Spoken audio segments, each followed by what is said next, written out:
us what he got up to. Everybody knows that Thomas Jefferson was a slave owner.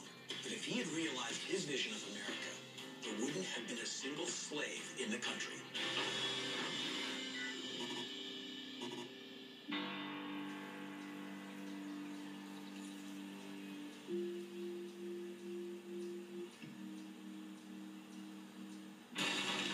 When Jefferson was drafting the Declaration of Independence, there was a section that was basically voted down by other people. Let's talk about that. There was a very important paragraph that was struck out, and that was about the slave trade. Jefferson wanted the slave trade to be abolished, and he inserted that into the Declaration. And there were people in the South and people in the North uniformly against this idea. Exactly. And so he really adopts this sort of treading water, if you will, social experiment plan that he's going to execute on his own property. So Monticello, this 5,000-acre plantation, he's going to try and reform slavery. He's going to try and make it a little bit better than what it is elsewhere. And hopefully other people will follow.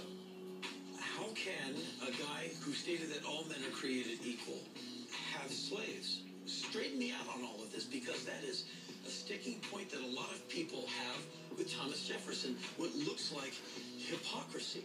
There's no excuse for Jefferson having owned 607 people in bondage. But I think we need to separate what we think the Declaration means and what Jefferson thought the Declaration meant. Even though we concentrate on the second paragraph, all men are created equal, Jefferson was most interested in the first sentence, in which he's creating an American people. But that is really a white American people.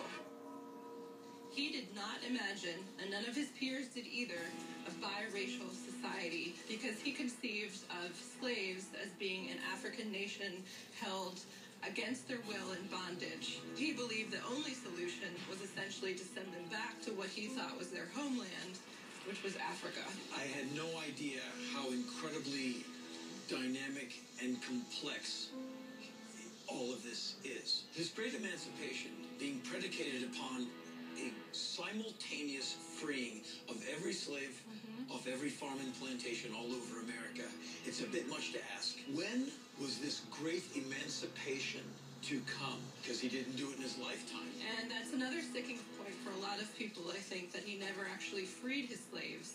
But Jefferson believed that all slave owners, not just himself, would have to agree to free slaves together. Is it not a way to kick the can down the road and say, boy, I sure hate slavery, and as soon as everyone else comes on board, we can sustain this with our own whiteness, and they're all going to go to that magical place, and everything will end up really fine.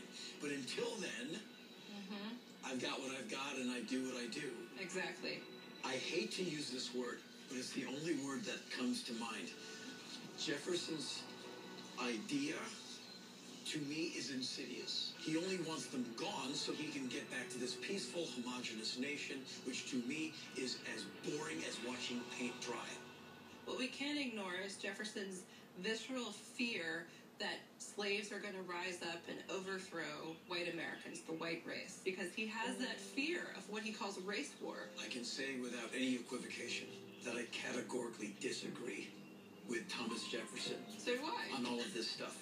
And I love living in the America that I do now, with every possible shade, opinion, and bits of culture and flavor that we enjoy currently. So my version of America would make Thomas Jefferson go, what did you all do? You blew it. And had it gone his way, I think he would have blown it. Thomas Jefferson, by definition, he is a racist. If he was able to be alive right now and walk the streets of New York City, I think his head might explode. What you don't know about the Founding Fathers goes far beyond paintings and monuments. They gave us quite a bit of the America that we enjoy now, but they didn't dream it up all by themselves.